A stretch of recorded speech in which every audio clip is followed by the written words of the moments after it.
بسم الله الرحمن الرحيم. அஸ்ஸலாமு அலைக்கும் வரஹ்மத்துல்லாஹி வபரகாத்துஹு.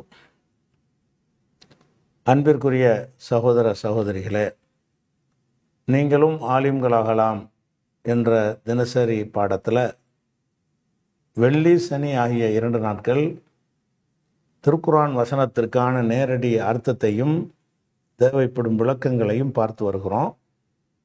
அதில் 180 பக்கரா அத்தியாயத்தின் 187வது வசனத்தின் ஒரு பகுதியை நம்ம பார்த்துட்டோம்.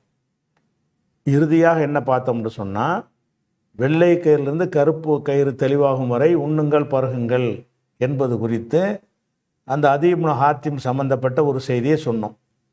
இதே விஷயத்தை வேறு மாதிரி சொல்கிற ஹதீஸை பாருங்கள். ஒரு ஹதீஸு ரசூலுல்லாஹ் விளக்கிட்டாங்க. கருப்பு கயிறுனா இந்த அர்த்தம்பா, வெள்ளை கயிறுனா இந்த அர்த்தம் தான், அது சுபுகையும் இரவையும் தான் குறிக்குது, கருப்பு கயிறை குறிக்கலை, கருப்பு கயிறு ஓமையாக சொல்லப்பட்டுச்சு என்று ரசூலுல்லாஹ் விளக்குனாங்கன்றதை நேற்று நம்ம பார்த்துட்டோம். இந்த ஹதீஸ் என்ன சொல்லுதுன்னு பாருங்கள். 1917வது ஹதீஸ் என்ன சொல்லுதுன்னு கேட்டால், சஹல் இப்னு சஅதுங்கிறவர் அதை அறிவிக்கிறார். என்ன சொல்கிறாருன்னு கேட்டால், உன்சிலத் அருளப்பட்டது, ஓ குழு வஷ்ரபு ஹத்தா எத்த பையனல குமுல் ஹைத்துல் அபியலோ மினல் ஹைத்தில் அசுவதி என்கிற வசனம் அருளப்பட்டது. உன்சிலத் அருளப்பட்டதுன்னு சொன்னால் மொத்தத்தையும் வாசி விட்டுறணும். உன்சிலத் அருளப்பட்டது, என்ன அருளப்பட்டது? ஓ குழு வஷ்ரபு ஹத்தா எத்த பையனல குமுல் ஹைத்துல் அபியல் மினல் ஹைத்தில் அசுவது வரைக்கும் அருளப்பட்டது. அதாவது கருப்பு கயிறிலிருந்து வெள்ளை கயிறு தெளிவாகும் வரை உண்ணுங்கள் பருகுங்கள் என்ற வசனம் அருளப்பட்டது. ஒலம் என்சில் மினல் ஃபஜ்ரி, மினல் ஃபஜ்ரிங்கிற வார்த்தம் அருளப்படலை. மினல் ஹைத்தில் அசுவது வரைக்கும் தான் அருளப்பட்டுச்சான். எது அருளப்படலை? மினல் ஃபஜ்ரிங்கிறது அருளப்படவில்லை. இப்படி அருளப்படாமல் இருந்ததுனால இப்போ காண ரிஜாலுன், சில மனிதர்கள் இதா அராது சௌம, நோன்பு வைக்க நாடும் பொழுது, அராதன்னா விரும்புகிறது, இதா அராது சௌம, சௌமை அவர்கள் நோன்பு வைப்பதை நாடும் பொழுது, ரபத்த அகதுகும், அவர்கள் ஒருவர் கட்டி கொள்வார், ரபத்தனா கட்டி கொள்வார், ஃபி ரிஜிலிஹி, அவருடைய காலில் கட்டி கொள்வார், அல் ஹைத்தல் அபியல ஒல் ஹைத்தல் அசுவத, வெள்ளை கயிறையும் கருப்பு கயிறையும் காலில் கட்டிக்கிடுவார். காலில் என்ன செய்வார்னா, ஒரு கருப்பு கயிறு ஒன்று வெள்ளை கயிறு ஒன்று கட்டிக்கிடுவார். கட்டிக்கிட்டு ஒலம் யசல் ஏக்குழு, அவர் சாப்பிட்டு கொண்டே இருப்பார். லம் யசல்னா நீடிப்பார், நீங்காமல் இருப்பார்னா நீடிப்பார்னு அர்த்தம். லம் யசல் ஏக்குழு, சாப்பிடுபவராக நீடிப்பார், அதாவது சாப்பிட்டு கொண்டே இருப்பார். எது வரைக்கும் சாப்பிடுவார்னு கேட்டால், ஹத்தா எத்த பையனலஹு ருயத்துஹுமா, அந்த ரெண்டையும் பார்ப்பது அவருக்கு தெளிவாக முறை. காலை பார்ப்பார், காலில் கருப்பு கயிறு வெள்ளை கயிறு கட்டியிருக்கு, பார்த்துட்டே இருப்பார், கயிறு இருக்கிறது தெரியாது. நேரம் போக போக போக வெளிச்சம் வர வர என்ன செய்யணும்னு கேட்டால், காலில் ஒரு கருப்பு கயிறு ஒன்று இருக்குது, வெள்ளை கயிறு இருக்குன்னு ஒன்று தெரியும். இது தெரிகிற வரைக்கும் சாப்பிட்டுட்டே இருப்பார். எது தான் கணக்கு வச்சுக்கிட்டு இருந்தார். இப்போ அன்சல் அல்லாஹு பாது, அதுக்கு பிறகு அல்லாஹ் இறக்கினான் மினல் ஃபஜ்ரி, ஃபஜ்ரி என்கிற வார்த்தையை அப்புறம் தனியாக இறக்குறான். அந்த வெள்ளை கயிறு கருப்பு கயிறு மட்டும்தான் அல்லாஹ் சொன்னது. ஃபஜ்ருங்கிற வார்த்தையை அல்லாஹ் இறக்கிட்டான். இறக்கின உடனே ஃபாலிமு, அவங்க அறிந்து கொண்டார்கள், அன்னஹு இன்னமா யானி அல்லையில ஒன்னஹார, இரவையும் பகலையும் தான் அல்லாஹ் நாடுகிறான். ஃபாலிமு அறிந்து கொண்டார்கள், அன்னஹுண்டு அன்னல்லாக, அல்லாஹாகிறவன், இன்னமா யானி அனா என்றால் கருதினான், யானி என்றால் கருதுவான், இன்னமா யானி அவன் நாடுவது அல்லையில ஒன்னஹார, இரவையும் பகலையும் தான். இந்த இன்னமாவுக்கு தான்கிற அர்த்தம். இன்னமா யானி அல்லையில ஒன்னஹார், ராத்திரியும் பகலையும் தான் அல்லாஹ் நாடுகிறான்னு இந்த மினல் ஃபஜ்ரின்னு இறங்கினவுன்னு தான் அவங்களுக்கு விளங்குனுச்சு, அதுக்கு முந்தி விளங்கலை அப்படிங்கிறாங்க. அப்போ இப்படி இந்த விஷயம் சரியாக இருந்தால், முந்தி சொன்ன விஷயம் இதுக்கு மாற்றமாக வருது. முந்தி சொன்ன விஷயம் என்னது? அந்த மினல் ஃபஜ்ரி வராமலே ரசூலுல்லாஹ் விளக்கம் கொடுத்துட்டாங்க. இந்த கருத்து பிரகாரம் மினல் ஃபஜ்ரிங்கிறது வராமல் தானே கைத்தை கட்டிக்கிட்டு இருந்தாங்கன்னு வருது. அதீ இப்னு ஹாத்திம் என்ன செய்கிறாருன்னு கேட்டால், தலைவாணியை கீழே கொண்டு போயிட்டு 2 கைத்தை வச்சுக்கிறார். பார்த்துக்கிட்டு இருக்காரு, வெள்ளை கயிறும் கருப்பு கயிறும் தெரியுதாண்டு. ஒன்றும் தெரியலை அவருக்கு. தெரியலன்னு ரசூலுல்லாஹ்ட்ட முறையிடுறார். இப்போ ரசூலுல்லாஹ் என்ன செய்கிறாங்க, அந்த அர்த்தம் இல்லைப்பா, அது இரவு பகலை தான் குறிக்குதுங்கிறாங்க. அப்போனா என்ன அர்த்தம்? அந்த மினல் ஃபஜ்ரிலாம் இறங்கிருச்சுன்னு அர்த்தம். அது இறங்காமல் இருந்துச்சுன்னா அப்போ ரசூலுல்லாஹ் என்ன சொல்லியிருப்பாங்க? ஆமாம், கருப்பு கயிறுனா கருப்பு கயிறு தான், நீ கரெக்டாக தான் செஞ்ச, இன்னும் கொஞ்சம் பாரு, கருப்பு கயிறு வெள்ளை கயிறு தெரியும்னு சொல்லியிருப்பாங்க. அவர் விளங்குனது தப்புன்னு ரசூலுல்லாஹ் சொன்னது எதனால் சொன்னாங்கன்னு கேட்டால், இந்த மினல் ஃபஜ்ரிங்கிறது சேர்த்து தான் இருந்திருக்கு, இறங்கியிருக்கு, தனியாக துண்டவெல்லாம் இறங்கலை. மினல் ஃபஜ்ரி இறங்கின பிறகும் அவர் கவனிக்காமல் வெள்ளை கயிறு கருப்பு கயிறில் நிற்கிறார். அதனால் அவரை கரெக்ஷன் பண்ணி கொடுத்தாங்கன்னு வருது. அதனால் இந்த மினல் ஃபஜ்ரி வந்து மட்டும் தனியாக இறங்கி மக்கள்லாம் குழப்பமெல்லாம் ஏற்பட்ட பிறகு நீங்கள் இந்த மினல் ஃபஜ்ரி நாங்களோ இதே சேர்த்தெல்லாம் சொல்ல மாட்டானா? அல்லாஹ்வுடைய ஒரு ஸ்டைலுக்கு வந்து ஒரு விஷயத்தை சொல்கிறான். இந்த மினல் ஃபஜ்ரிங்கிற வார்த்தை எனக்குள்ளே சொல்லிட்டா அந்த சட்டம் தெளிவாகிறேன். மினல் ஃபஜ்ரி இல்லாட்டி கருப்பு கயிறு வெள்ளை கயிறுண்டே வந்து விளங்குவாங்க மக்கள். அப்படி விளங்கி குழம்பணும்னு சொல்லிவிட்டு இதை வந்து பெரிய மினல் ஃபஜ்ரி சேர்த்துக்கிறங்கன்னு சொன்னால் இது வந்து இப்படி அல்லாஹ்வுடைய ஸ்டைல் இருக்காது. அல்லாஹ் வந்து ஒரு கரெக்ஷன் பண்ணுற மாதிரி தான் இது. என்னது, ஒரு சட்டத்தை மாற்றுற மாதிரி கிடையாது. சொன்னதில் அவர் தெளிவாக நான் சொல்லலை, இப்போ மினல் ஃபஜ்ரியை சேர்த்துக்க அப்படின்னு சொல்லி அல்லாஹ்வுடைய வசனம் தெளிவற்ற முறையில் முதல்ல சொல்லிவிட்டு, ஆமாம் நம்ம சொன்னது இப்படிலாம் இருக்குது, ஒன்றோடக்கு ஒன்று வழங்குறாங்களே, மினல் ஃபஜ்ரின்னு சேர்த்துக்கிறோன்னு சொன்ன மாதிரி அந்த அர்த்தம் ஆகுது. அதனால் இந்த ஹதீஸை விட அந்த ஹதீஸை ஏற்றுக்கொள்வது சிறந்தது. மினல் ஃபஜ்ரிலாம் தனியாக சஹல் இப்னு சாத் அறிவிக்கிற பிரகாரம் மினல் ஃபஜ்ரின்னு இறங்கி எல்லா சஹாபாக்களையும் கூப்பிட்டு இந்த மினல் ஃபஜ்ரிங்கிற வார்த்தையை அந்த இடத்துல கொண்டு வைத்துக் கொள்ளுங்கள் அப்படின்னு ரசூலுல்லாஹ் சொன்ன மாதிரி அர்த்தத்தில் அது வருது. வஹி எழுதுறவங்கலாம் கூப்பிட்டு என்ன செஞ்சால், வஹி எழுதுறவங்க எழுதி முடிச்சிருப்பாங்க. எப்படி எழுதியிருப்பாங்க, ஏத்த பையனுக்குமுல் ஹைத்துல் அபியல் மினல் ஹைத்துல் அசுவதோடு நிறுத்தியிருப்பாங்க. மறுபடியும் கூப்பிட்டு என்ன செய்யணும், இந்த மினல் ஃபஜ்ரின்னு ஒன்று வந்திருக்குது, இந்த மினல் ஃபஜ்ரி கூட அந்த இடத்துல கொண்டு வைங்கன்னு சொல்லியிருக்கணும். இப்படிலாம் வந்துச்சு என்ற மாதிரி இல்லை சொல்கிறாங்க. இது ஒரு சட்டத்தை சொல்கிறோம். அல்லாஹ்வுடைய நாட்டமே கயிறு கிடையாது. அல்லாஹ்வுடைய நாட்டம் என்ன இல்லை, வெள்ளை கயிறும் கிடையாது, கருப்பு கயிறும் கிடையாது.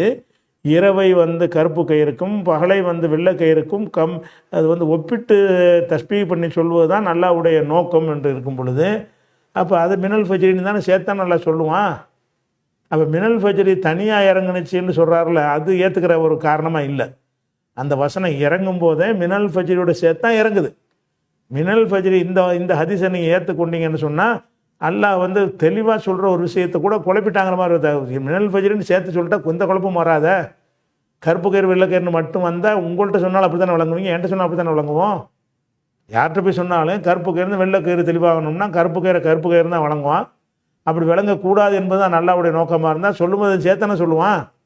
அதனால் இந்த 1917 இந்த கருத்தில் இன்னும் பல ஹதீஸ்கள் வருகிறது. அந்த ஹதீஸ்கள் இல்லாமல் என்ன இல்லை, அது வந்து ஏற்புடையதாக இல்லை. கருத்தின் அடிப்படையில் குர்ஆனுடைய அந்த தன்மையை வைத்து பார்க்கும் பொழுது அதுக்கு மாற்றமாக வருதா. இந்த ஹதீஸ் இருக்குது பார்த்தீங்களா, 1916 கரெக்டாக இருக்குது. 1917 தான் என்ன செய்துன்னு கேட்டால் அந்த மினல் ஃபஜ்ர் வராமல் இருந்துச்சுன்றாங்க. வராமல் இருந்தால் தான் அவர் விளங்குனது தப்பே கிடையாத. மினல் ஃபஜ்ர் வராமல் இருந்தால் வராத வரைக்கும் என்ன சட்டம், கருப்பு கயிறுன்னு அர்த்தம், வெள்ளை கயிறுன்னு அர்த்தம். ரசூலுல்லாஹ் என்ன சொல்லியிருப்பாங்க, ஆமாப்பா கருப்பு கயிறு தானே சொல்லப்பட்டிருக்கு போ அப்படின்னு தான் சொல்லியிருப்பாங்க. விலைக்கு சொன்னது என்ன விளங்குதுன்னு கேட்டால் வசனம் வரும்போதே விளக்கிருச்சுது. விளக்கம் இல்லாமல் மோடி விட்டுட்டு பிறகு பஜ்ருன்னு சேர்த்து அப்புறம் விளக்குனதாக என்ன செய்கிறாங்கன்னு கேட்டால் இந்த ஹதீஸில் சொல்லப்பட்டிருக்கிறது. இப்போ திரும்பி ஒருக்கு ஆரம்பத்துக்கு வாங்க. ஆரம்பத்துக்கு வந்தோம்னு சொன்னால் அப்போ ஊஹில் இது முடிச்சிருச்சா, சரி. அப்போ குழு வஷரபு, நீங்கள் உண்ணுங்கள் பருகுங்கள், ஹத்தா எத்தபையன் லக்குமுல் ஹைத்துல் அபியல் மினல் ஹைத்துல் அஸ்வதி மினல் ஃபஜ்ரி, எல்லாம் சேர்த்தா ஒன்றா தான் இறங்கியிருக்கு. ஃபஜ்ர் என்ற மினல் ஃபஜ்ரி என்றால் பயான் மின்னு பயானுக்காக சொல்லுவாங்க. பயான் வரக்கூடிய மின்னுக்கெல்லாம் என்றன்னு ஒரு அர்த்தம் செஞ்சுக்கணும். மினல் ஃபஜ்ரி என்றால் ஃபஜ்ர் எனும் அல்லது ஃபஜ்ர் என்ற வெள்ளை கயிறுக்கு தான் அந்த ஃபஜ்ர் விளக்கம், கருப்பு கயிறுக்கு இல்லை. அப்போ ஃபஜ்ர் என்ற வெள்ளை கயிறு கருப்பு கயிறை விட்டும் இரவு எனும்னு பிராக்கெட்டில் வச்சுக்கலாம். இரவு எனும் கருப்பு கயிறை விட்டும் தெளிவாகிற வரைக்கும் உண்ணுங்கள் பருகுங்கள். சுருக்கி சொல்ல போனால் சுபு வரைக்கும் சாப்பிடுங்கன்னு அர்த்தம். நோன்பு வைக்கிறீங்கல்ல, நோன்பு வச்சிங்கன்னா எப்போ வரைக்கும் சாப்பிட்லாம், ராத்திரி பூரா சாப்பிட்டுட்டே இருங்க, சாப்பிட்டுட்டே இருங்க. எது வரைக்கும் நீங்கள் சாப்பிடலாம், சுபுகு வர்ற வரைக்கும் சாப்பிடணும். சுபுகு வந்துட்டா சஹர் முடிவு அப்படிங்கிறத இது சொல்லுகிறது. அதே மாதிரி அப்போ சுபுகு வந்தோம் நிப்பாட்டிடணும்ல. மரம் எது வரைக்கும் சாப்பிடலான்னு கேட்டால் சும்மா பிறகு அதிமுசியாம நோன்பை பூர்த்தியாக்குங்கள் இலல்லைலி, இரவு வரைன்னா சூரியன் மறைகிற வரை. இந்த வசனம் சூரிய நோன்பை முடிக்கிற நேரத்தை சொல்கிறது. இந்த வசனம் நோன்பை ஆரம்பிக்கிற சொல்கிறது. குழு வசரப்பு இருக்குல்ல, வெள்ளக்கு சுபுகு வர்ற வரைக்கும் சாப்பிடுங்கன்னா சுபுகு வந்தவுடனே நோன்பை ஸ்டார்ட் பண்ணுங்கன்னு அர்த்தம். இந்த வசனம் என்ன சொல்லணும்னு கேட்டால் சாப்பிட்டுக்கிட்டே இருங்க சாப்பிட்டுட்டே இருங்க எது வரைக்கும்? இரவு வர்ற வரைக்கும். அப்போ இரவு வந்து நோன்பை முடிக்கிற டைம் மகரிப் வரைக்கும். சுபுகு டு மகரிபு என்பதைத்தான் அல்லாஹ் இதில் என்ன செய்கிறான் சொல்லி காட்டுறான். சும்மா அத்திமு செய்யாம பிறகு நோன்பை பூர்த்தியாக்குங்கள் இல்லையிலி, இரவு வரைக்கும் பூர்த்தியாக்குங்கள் அப்படின்ட்டு இதில் இருக்கிறது.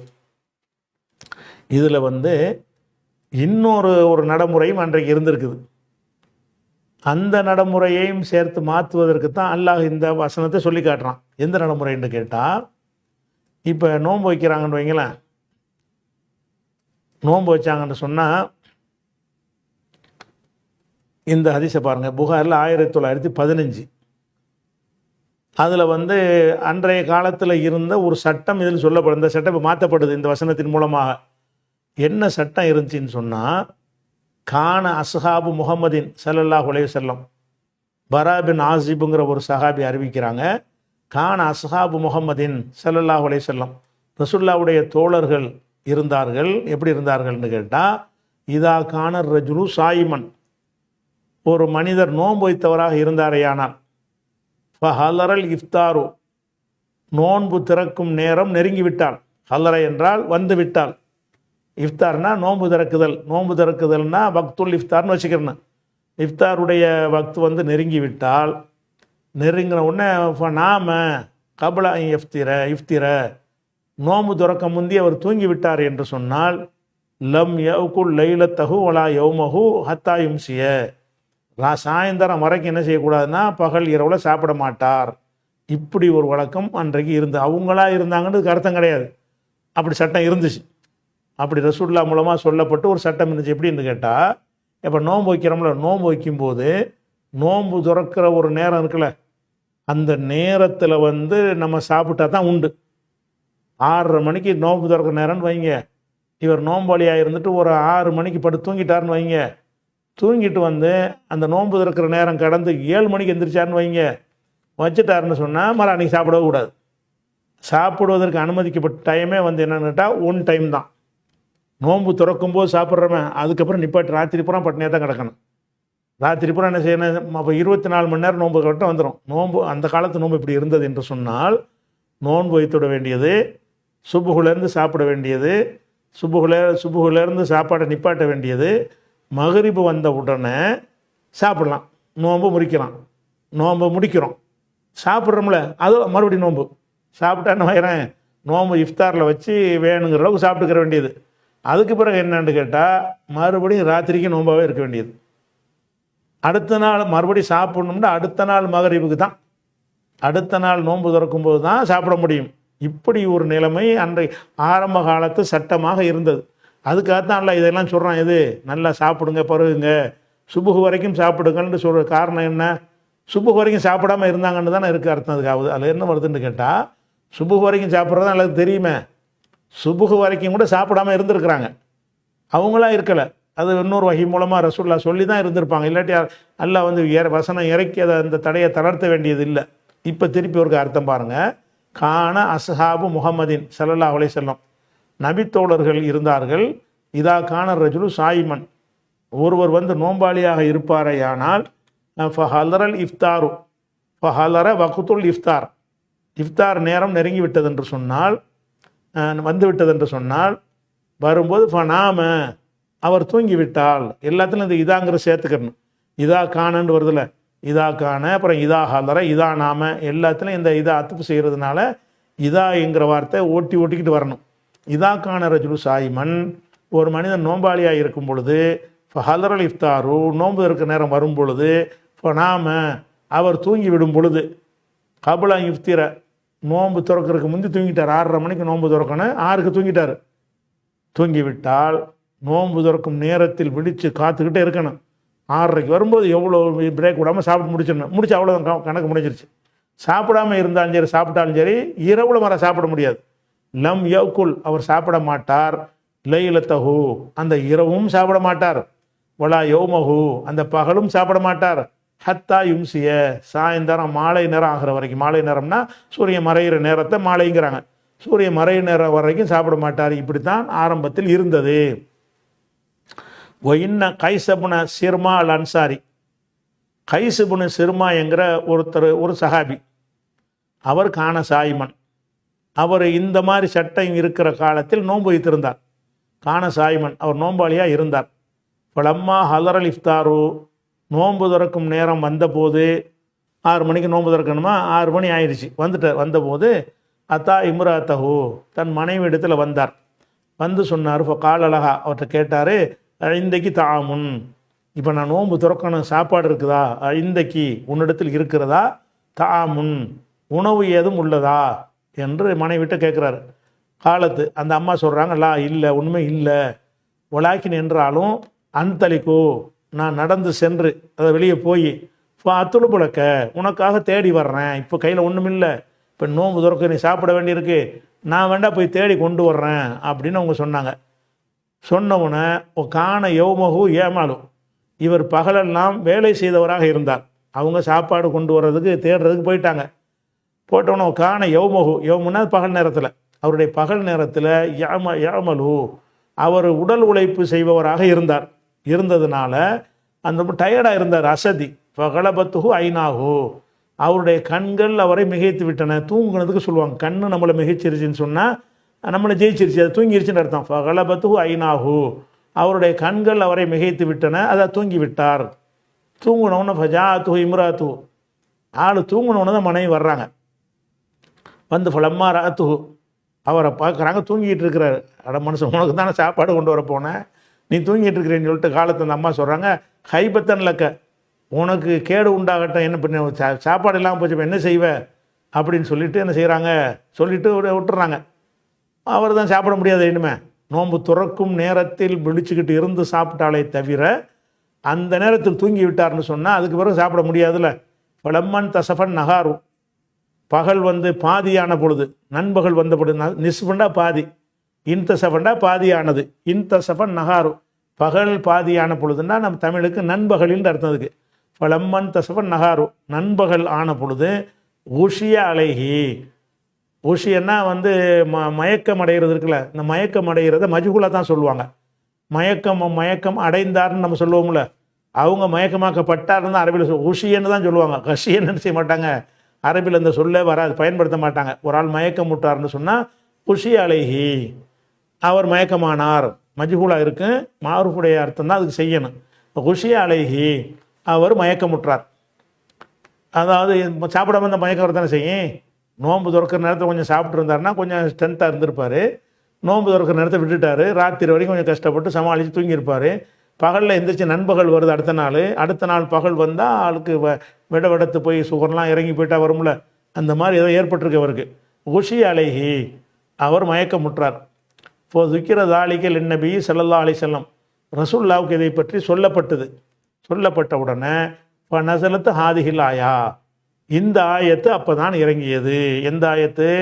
உஹில்லலக்கும், உங்களுக்கு ஹலாலாக்கப்பட்டிருக்கிறது, லைலத்து சியாமி அர்ரஃபத் இலா நிசாய்க்கும், இரவு நேரத்தில் மனைவி விட்டு சேருவது ஹலாலாக்கப்பட்டிருக்கிறது என்று இறக்கப்பட்டுச்சு. ஃபரிஹூ பிஹா ஃபரஹன் ஷதீதா, அதன் மூலமாக அவர்கள் ரொம்ப பயங்கரமாக சந்தோஷம் அடைந்தார்கள். நஸலத்து, மேலும் இறங்கியது. ஓ குழு வஷரபு ஹத்தா எத்த பையன் அலக்குமுல் ஹைத்துல் அபியலு மினல் ஹைத்தில் அசுவதுங்கிற வசனமும் இறங்கியது. அப்போ இந்த வசனம் இறங்கினதுக்கான காரணம் எதுக்காக வேண்டி வந்து மகரிப் வரை, மகரிப்லேருந்து சுபு வரைக்கும் சாப்பிடுங்கன்னு சொல்லிட்டு போயிடலாமல் ஒத்த வார்த்தையில். இந்த வார்த்தை, இந்த சட்டத்தை சொல்வதாக இருந்தால் சுபுகிலிருந்து மகரிப் வரை சாப்பிடுங்கள்னு சொன்னால் ஈஸியாக முடிஞ்சிடும். அப்படி இல்லாமல் இப்படி எதுக்கு சொல்லப்படுதுன்னு கேட்டால், இரவுலையும் சாப்பிடக்கூடாது என்கிற ஒரு நிலைமையில் அவர்கள் இருந்தார்கள். அதை விட்டு புரிய வச்சு கொண்டு வர்றதுக்காகத்தான் அல்லாஹ் என்ன செய்கிறான்னு கேட்டால், நீங்கள் ஃபஜ்ர் தெளிவாக ஒரு வரைக்கும் சாப்பிடுங்க. எது வரைக்கும்? நீங்கள் இது வரைக்கும் என்னென்னு கேட்டால் மகரிப்புக்கு அப்புறம் சாப்பிடக்கூடாது. நோன்பு துறக்கும் போது சாப்பிடணும். அதை 30 நாளைக்கு 30 வேளை தான் சாப்பிடணும். 30 நாள் நோன்பு வச்சிங்கன்னு சொன்னால் 30 மகரிப்பில் சாப்பிடணுமே தவிர பாக்கி உள்ள வக்தில் சாப்பிடவே கூடாது. நோன்பு துறக்கும் நேரத்தில் சாப்பிடணும். அப்போ நோன்பு திறக்கும் நேரத்தை ஒருத்தர் மிஸ் பண்ணிட்டாருன்னு சொன்னால் அவர் 2 நாளைக்கு சாப்பிடாமல் இருந்துருவார். அடுத்த நாள் மிஸ் பண்ணிட்டாருன்னா 3 நாளைக்கு கூட சாப்பிட முடியாது. அப்படி ஒரு சட்டம் ஆரம்பத்தில் இருந்தது. அதை மாற்றும் விதமாக இது அருளப்பட்டுச்சு. அப்போ குழு வஷரபு, நீங்கள் உண்ணுங்கள் பருகுங்கள், ஹத்தா, உண்ணாமல் இருந்தாங்கள், அதுக்கு தான் சொல்லப்படுது. அவங்க உண்ணாமல் பருகாமல் இருக்கிறாங்க. ஏன்னா மகரிப்பில் மட்டும்தானே சாப்பிடணும். மகரிப்புக்கு அப்புறம் சாப்பிடக்கூடாதுன்ற சட்டம் இருந்துச்சு. அந்த சட்டம் இருக்கிற காலத்தில் சாப்பிட மாட்டாங்கல்ல. சாப்பிடாமல் இருந்ததுனால தான் சாப்பிடுங்கள்னு கட்டளை. இல்லாட்டி நோன்பு வைக்கிறோட நேரத்தை சொல்வதாக இருந்தால் இப்படி சொல்லியிருக்க வேண்டியதில்லை. மினல் ஃபஜ்ரி இலல் மகரிபி அதிமு செய்யாம மினல் ஃபஜ்ரி இலல் மகரிபி, ஃபஜ்ரிலேருந்து மகரிப் வரைக்கும் நோன்பை பூர்த்தி ஆக்குனால ஒத்த வரையில் முடிஞ்சு போயிடும். அப்படி சொல்லாமல் இப்படிலாம் சொல்வதற்கு காரணம் என்னன்னு கேட்டால், முன்பு இருந்த ஒரு சட்டத்தை விலைக்கு அதை மாற்றுறதுக்காக வேண்டி இதெல்லாம் எல்லாம் சொல்கிறான். குழு சிறப்பு உண்ணுங்கள் பருகுங்கள், இது வரைக்கும் உண்ணாமல் பருகாமல் இருந்தீங்க ராத்திரி பூரான். ஹத்தா எத்தபையனலக்குமுல் ஹைத்துல் அபியல் மினல் ஹைத்துல் அஸ்வதி மினல் ஃபஜ்ரி, ஃபஜ்ரி என்ற வெள்ளை கயிறு தெளிவாகிற வரைக்கும் நீங்கள் என்ன செய்யுங்க, உண்ணுங்கள் பருகுங்கள். சும்மா அத்திமுசியாமல் இல்லை, பிறகு மகரிப் வரைக்கும் நீங்கள் என்ன செய்யுங்க, இரவு வரைக்கும் நோன்பை பூர்த்தி ஆக்குங்கள் அப்படின்றது இதுக்கு இறங்குனதுன்ற ஒரு காரணம். ரெண்டு விஷயத்துக்காக இந்த வசனம் இறங்குது. ஒன்று இரவில் தாம்பத்தியம் கூடாதுன்ற ஒரு சாரார் நினச்சிக்கிட்டு இருந்தாங்க, நினச்சிக்கிட்டு இருக்கல, அப்படி சட்டம் இருந்துச்சு, அதை மீறி கொண்டிருந்தார்கள். அதுக்காக வேண்டிய உங்கள் பெண்ணிலேருந்து நீங்கள் மீறி அது அனுமதிக்கப்பட்டாச்சுன்னு அது ஒரு விஷயம். சாப்பாட்டுக்கு ஒரு கண்டிஷன், ஒன் டைம் சாப்பாடு இருந்துச்சு, ஒரு நாளைக்கு ஒரு வேளை சாப்பாடு தான் நோன்பு என்று சொன்னால் நோன்பு துறக்கும் நேரத்தில் மட்டும்தான் சாப்பிடணும் என்று இருந்தது. அது அவங்களுக்கு கடைப்பிடிக்க முடியாமல் சிரமப்பட்டுட்டு இருந்தாங்க. மகரிபை மிஸ் பண்ணிட்டாங்கன்னா சாப்பாடு கிடைக்காம கூட மிஸ் பண்ணிடுவாங்கல்ல, அப்பவும் கிடையாது. அவ்வளோதான், நோன்பு துறக்கிற நேரத்தில் உனக்கு ஏதாவது கிடைச்சா தானே தவிர சாப்பாடு கிடைக்காவிட்டாலோ தூங்கிட்டாலோ அப்புறமேல் நீ அடுத்த மகரிப் வரைக்கும் வெயிட் பண்ணணும்னு இருந்தது, கடுமையான சட்டமாக இருந்துச்சு. அப்போ அதை மாற்றுவதற்கு தான் இது அருளப்பட்டுச்சு. ரெண்டு விஷயத்தை மாற்றுவதற்கு இந்த வசனம் அருளப்பட்டுச்சு. இந்த ரெண்டு சட்டமுமே எண்ணத்தில் இல்லை, குரானில் இல்லை, ஹதீஸ் மூலமாக தான் மாற்றப்படுது. ஹதீஸ் மூலம் மாற்றப்பட்டதை அல்லாஹ் மாற்றியதாக ஒத்துக்கொள்கிறான் இதில். அதனால வஹி மூலமாக ரெண்டு வகையான வகை இருக்குங்கிறதுக்கு ஒரு ஆதாரம் வச்சுக்கலாம். அடுத்து வலா துபாஷிரு ஹுன்ன, அப்போ மனைமாரோட அந்த சேருதல் என்பது இருக்கு இல்லையா, சேர சொல்லிட்டான்ல, ரமலான் மாதத்தில் சேர சொல்லிட்டான். விரும்புனா என்ன செய்யலாம், இரவு நேரத்தில் தாம்பத்தியம் நடத்திக்கிடலாம். அதே நேரத்தில் இந்த ரமலானில் என்ன செய்வாங்கன்னா ஏத்திகாஃப் இருப்பாங்க. குறிப்பாக கடைசி 10 நாள் இருப்பாங்க. கடைசி 10 நாள் ஏத்திகாஃப் இருப்பாங்க பள்ளிவாசலில். ஏத்திகாஃப் இருக்கிற நேரத்தில் இரவு நேரத்தில் இவருக்கு ஒரு ஆசை வீடு வரைக்கும் போயிட்டு மனைவியோட சேர்ந்துட்டு வரலாம்னு நினச்சிட்டாருன்னா அது கூடாது. அதாவது இரவில் சேரக்கூடாதுங்கிற சட்டம் ஏத்திகாஃப் இருந்துட்டீங்கன்னா, ஏத்திகாஃபுடைய சட்டமே என்னன்னு கேட்டால் தாம்பத்தியம் கூடாதுங்கிறது தான். பள்ளிவாசல்லாம் இருக்குன்னு தாம்பத்தியம் கூடாது. ஒரு அவசர தேவைக்கு வீட்டுக்கு போகலாம்னு வேணால் போகலாம், அவசர தேவைக்காக போகலான்னு வைங்களேன்.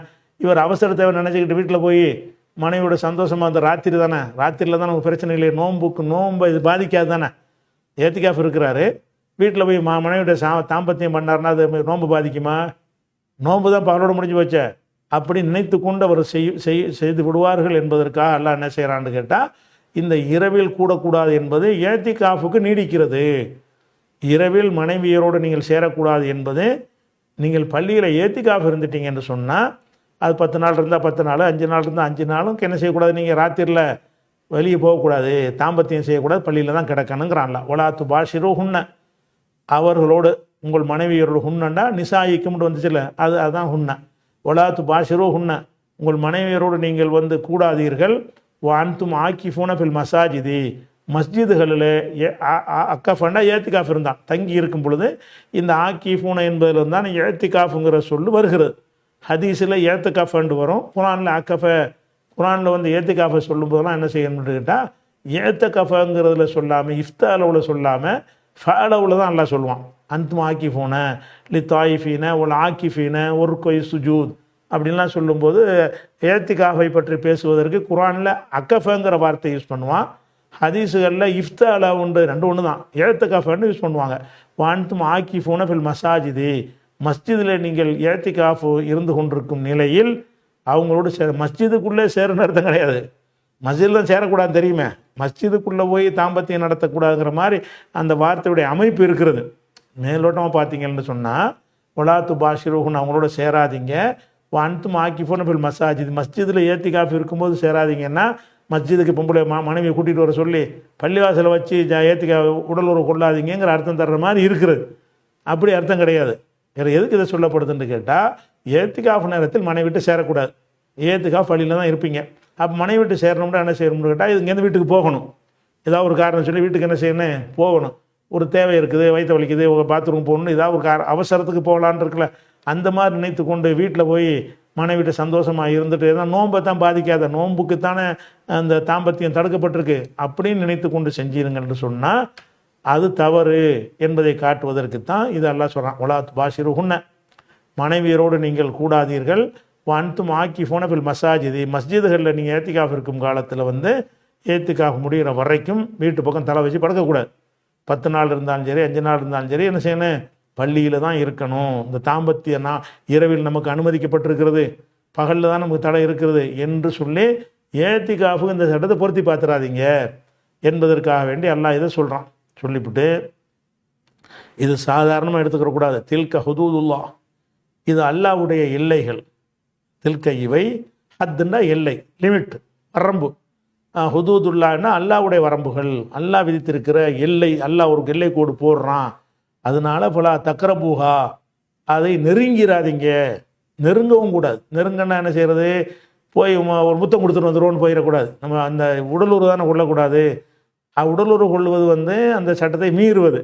நெருங்குதுன்னா என்ன அர்த்தம், அதுக்கு ஏற்றவாறு ஒரு அமைப்பில் நடந்து கொள்வது, கொஞ்சம் அது உடலுறவுக்கு முந்தின காரியங்களை செய்வது. அப்போ தில்க ஹுதூதுல்லாஹி, இவை அல்லாஹ்வுடைய வரம்புகள். பலா தக்கரபூஹா, தக்கரபூங்கிறது நஹி, லா வந்ததுனால லா தக்கரபூனான்னு வரும். லா நஹியுடைய லாவாக இருக்கிறனால அந்த நூன் போயிடும். பலா தக்கரபூஹா, அந்த எல்லைகளை நெருங்காதீங்க, எல்லைகளை கடக்காதீங்க. நல்லா சொல்லலை, கடக்கிறது பயங்கர குற்றமாயிரும். நெருங்கவே கூடாது. எல்லையை நெருங்குறேன்னு அர்த்தம், மனைவியோட சேருதல் என்பது எல்லையை மீறுகிறது. மனைவிட்ட சேராமல் அவங்கள வந்து சும்மா கட்டி அணைக்கிறது, போய் ஒரு முத்தம் கொடுத்துட்டு ஒடியாந்துறது, இதெல்லாம் வந்து நெருங்குறது. நெருங்கவும் செய்யக்கூடாது.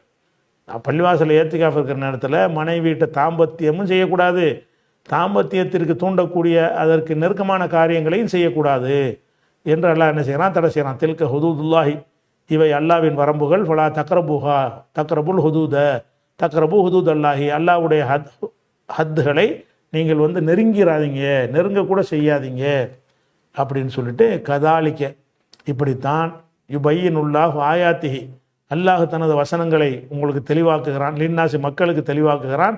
லஅல்லஹும் யத்தகூன், அவங்க இறையச்சமுடையவர்களாக ஆவதற்காக வேண்டி, அவங்க இறையச்சமுடைய மக்களாக ஆவதற்காக வேண்டி மக்களுக்கு தன்னுடைய வசனங்கள் அல்லாஹ் என்ன செய்கிறான், இப்படித்தான் தெளிவாக ஆக்குகிறான் அப்படின்னு சொல்லி 187வது வசனம் முடிகிறது. அப்போ 187வது வசனத்தில் நம்ம அறிந்து கொள்கிற விஷயம் நிறைய சட்டம் அறிஞ்சிக்கிட்டோம். குர்ஆன் அல்லாத வகை இருக்குது என்பதை அறிந்து கொண்டோம். நோன்பு என்பது துவக்க காலத்தில் இருந்த நோன்பு வேற, இப்போ நம்ம கடைப்பிடிக்கிற நோன்பு வேற என்பதையும் இதிலிருந்து அறிந்து கொள்கிறோம். துவக்க காலத்து நோன்பில் வந்து இரவில் தாம்பத்தியம் கூடாது என்று இருந்தது.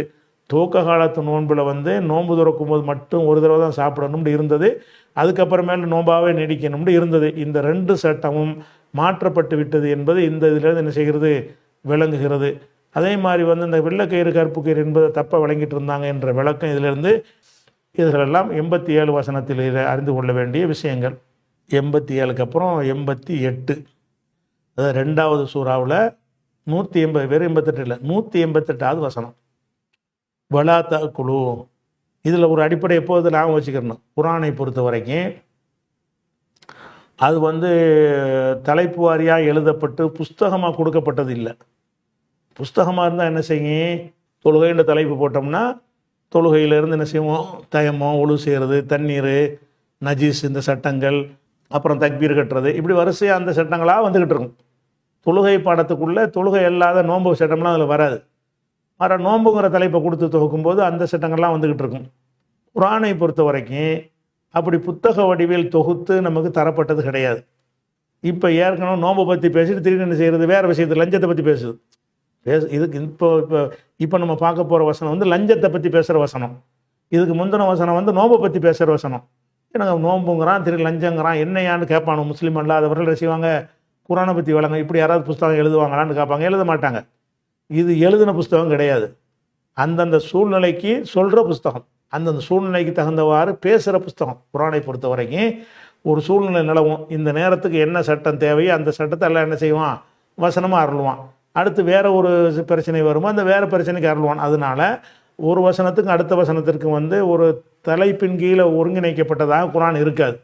தேவைக்கு அடிப்படையில் இறங்கப்பட்டு பேச்சு வடிவில் அருளப்பட்டு பிறகு புத்தகமாக ஆக்கப்பட்டுச்சே தவிர புத்தகமாக தொகுத்து குர்ஆன் வந்து அருளப்படலை அப்படிங்கிறத யாபத்தில் வச்சுக்கிறேன். மொத்தமாக நீங்கள் இது வரைக்கும் பார்த்தா கூட திடீர்னு பனி இஸ்ராயலுங்கிறான், திடீர்னு வந்துக்கிட்டு நோம்புங்கிறான், திடீர்னு லஞ்சங்கிறான், திடீர்னு முனாஃபிக்குங்கிறான், இப்படி பல விதமாக வருதில்ல. இந்த பலவிதமாக வருவதை நம்ம என்ன செய்யக்கூடாது, கன்ஃபியூஸ் ஆகக்கூடாது. அது குரான் வந்து இதை குரான் தமிழாக்கம்ன்ற நம்ம தமிழாக்கம் போட்டிருக்கோம்ல, அந்த தமிழாக்கத்தை நீங்கள் ஆன்லைன் பிஜியில் நீங்கள் நெட்டில் கூட எடுத்துக்கலாம், அப்ளிகேஷனில் இருக்குது. அதில் அது முன்னுரையில் தான் குறிப்பிட்டிருக்கிறோம். இந்த குரானை பற்றி திருக்குரானை அணுகும் முறைன்னு போட்டு குரான் வந்து ஏன் இப்படி இருக்குது, தலைப்பு ஏன் இல்லை, சம்மந்தம் இல்லாமல் இதுக்கு வந்துக்கிட்டே இருக்குது, திருப்பி திருப்பி இதுக்கு நிறைய சொல்லப்படுதுன்னா வரும்ல, அந்த சந்தேகத்தைலாம் தீர்க்கும் விதமாக உங்களுக்கு வந்து அந்த முன்னுரையில் எழுதியிருக்கிறோம். அதை என்ன செய்யுங்க, நீங்கள் ஒரு எடுத்து பார்த்துக்கிறங்க. பார்த்துட்டா அந்த எதுக்குன்னா இந்த வசனங்கள் ஒன்றுக்கு ஒன்று தொடர்பு இல்லாமல் வருது இல்லையா, அதை அறிஞ்சிக்கிறதுக்காக வேண்டி இப்போ நம்ம 188வது வசனத்தை இன்ஷா அல்லாஹ் பார்க்கணும். நம்ம என்ன செய்வோம், அதை அடுத்த வாரத்துக்கு பார்ப்போம். அஸ்ஸலாமு அலைக்கும்.